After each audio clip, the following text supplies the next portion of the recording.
What is up, guys? Welcome back to the Lumsden Motorsports Garage. I'm Wade Lumsden. Today we need to get to business. The Bootlegger Bomber project is getting pushed outside, and I'm going to bring my IMCA modified into the garage so I can get to work on that. As some of you probably know from other videos, I am going to Bristol. I'm going to be racing Bristol Motor Speedway in Nashville, Tennessee, which is all the way across the country, in March. So I got to get ready for it. So the modified's coming in. This first video, really, we're going to start ripping and tearing into the car as if we were preparing for a whole new season, because really we are. So it's going to be a lot of checking parts and tearing stuff apart, checking for damage and things like that. If you like what we're doing here, make sure you like, subscribe. You can follow the whole adventure. I'm going to keep you guys up to date for the whole adventure going to Bristol, going through Bristol, and we'll do some videos at Bristol and after. So, before, during, and after, right?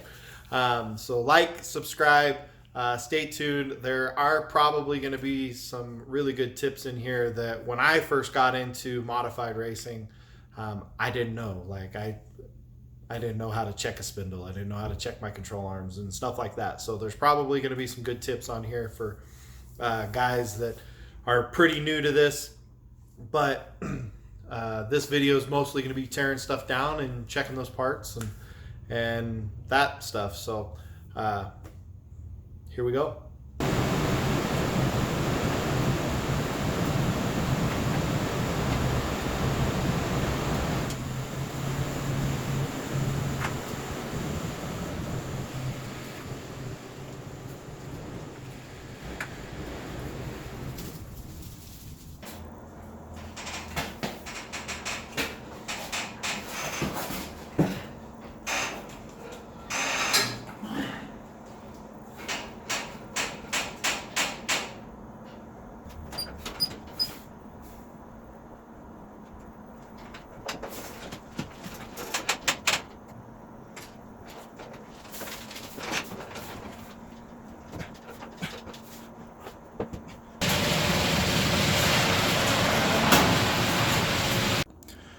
Alrighty, got the car pulled in, and we are now up on jack stands all the way around, 4 corners. Now that it's up, I'm going to go through a lot of my suspension components. I'm going to get the tires off and stuff, and I'm just going to kind of write down and see, check and see, and write it down and record where my car ended up last time I raced it, right?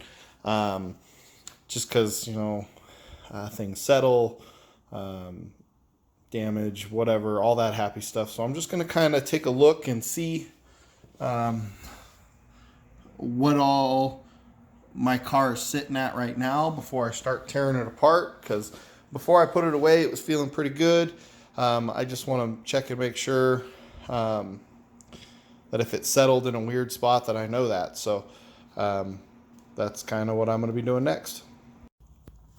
So before we actually take off the rear tires, something very important that I want to check for is I want to make sure I don't have any bent axle tubes. The last track that I was on was extremely rough, lots of rocks.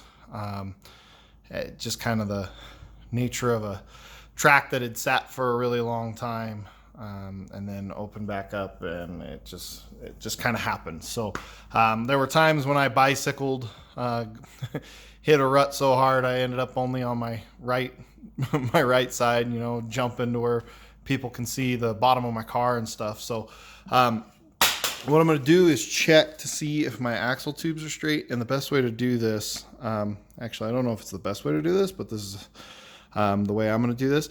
Make an X on your tire, mark where you're going to do, and notice how I'm using the point of a tread mark right there. So I'm going to take my reading off of that fine point right there every single time. So make an X on the tire on both sides.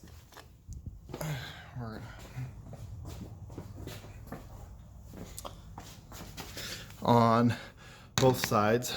You can kind of see my X right there. That's where I'm gonna hook my measuring tape to. Now, this is way easier to do with two people. But if you only got one person like me, woo!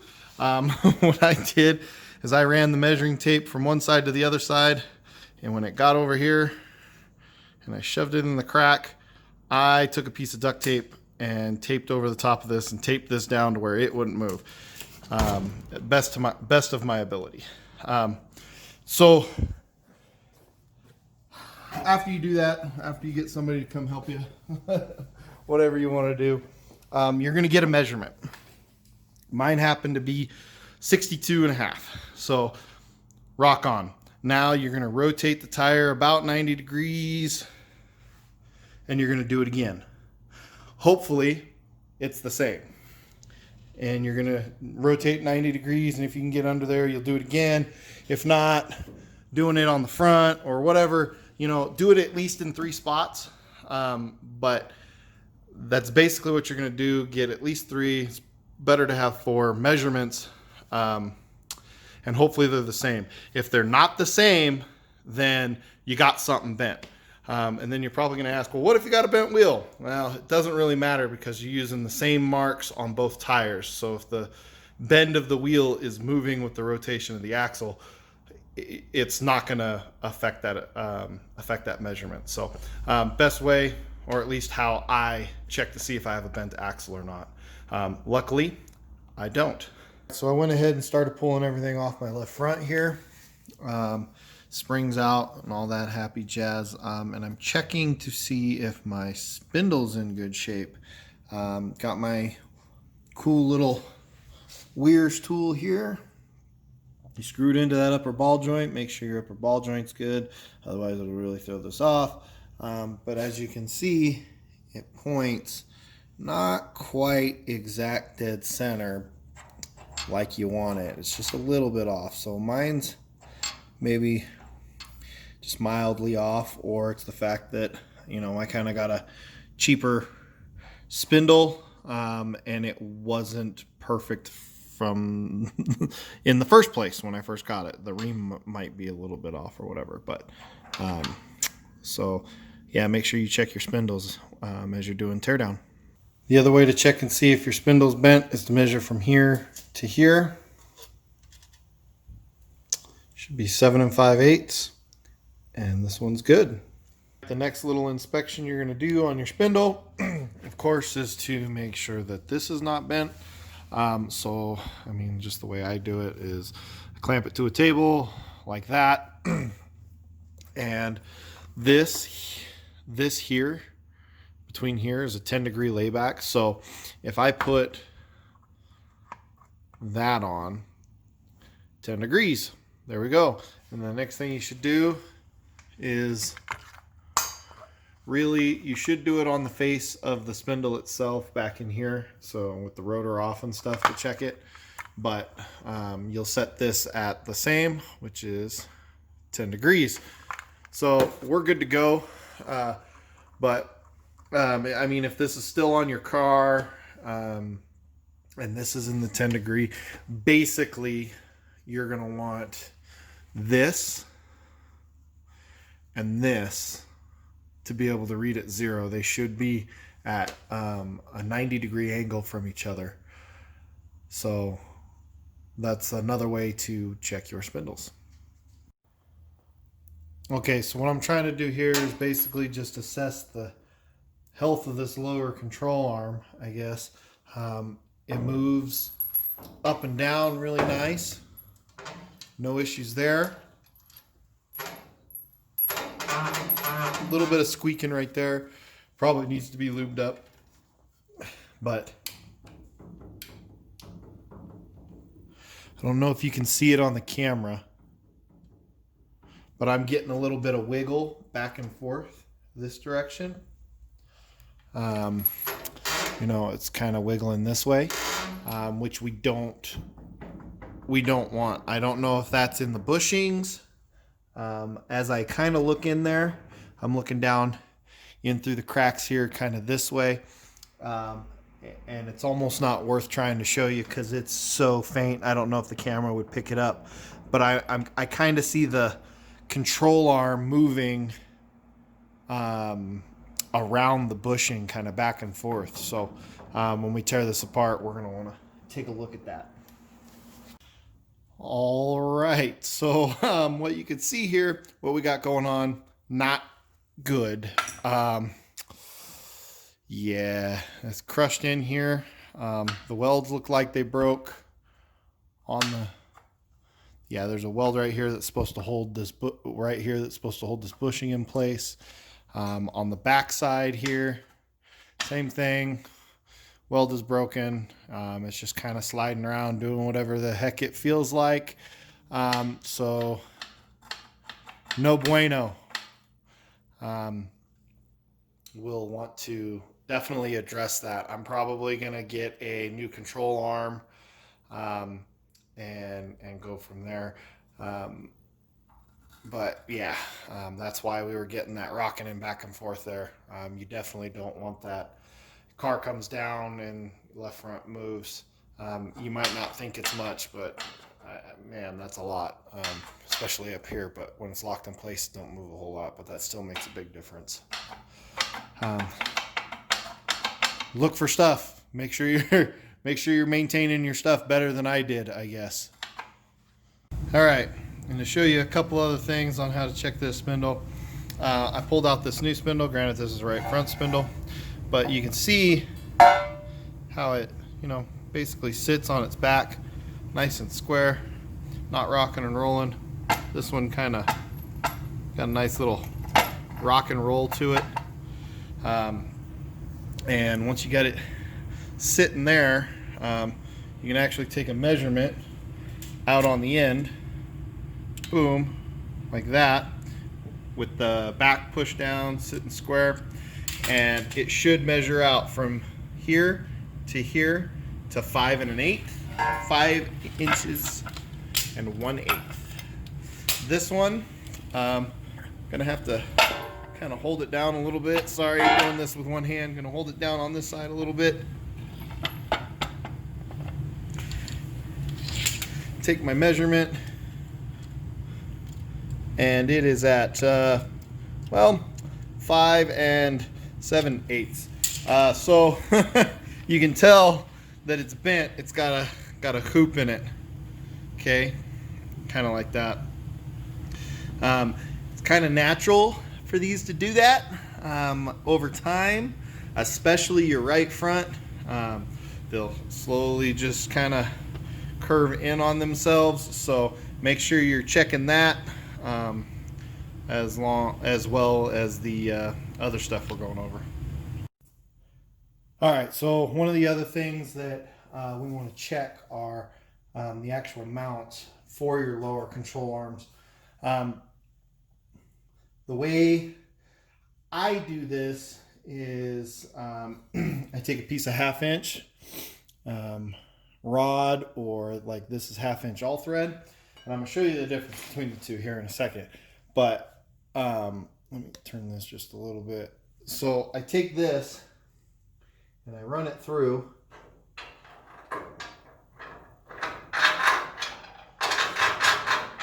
See how it goes through? It should go through all 4 points. Now, I kind of want to show you this too. Now that I've got it through those 2 points, get to the back, and it's not exactly square, and it's not going in. I don't think that's a good thing, but I can move it over just a little bit and screw it in. And I've done this once before, and it allows me to screw in all the way over to the other side and put it in. But I don't think that's exactly healthy. I believe it's supposed to just go all the way through without an issue.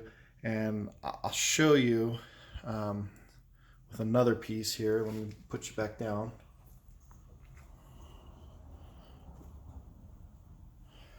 So go ahead and take this out.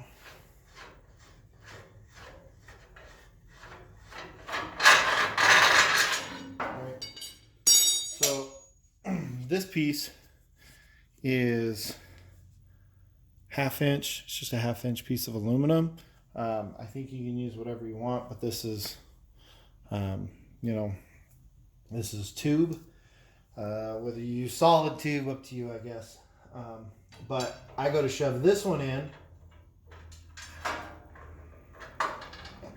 and I cannot get it to go through this hole. It stops right around the outside, right there, and I don't want to force it. So,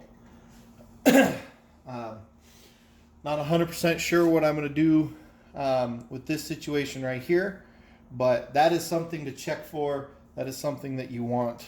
We'll probably cover how I go about fixing it or dealing with it in another video, but that's not good.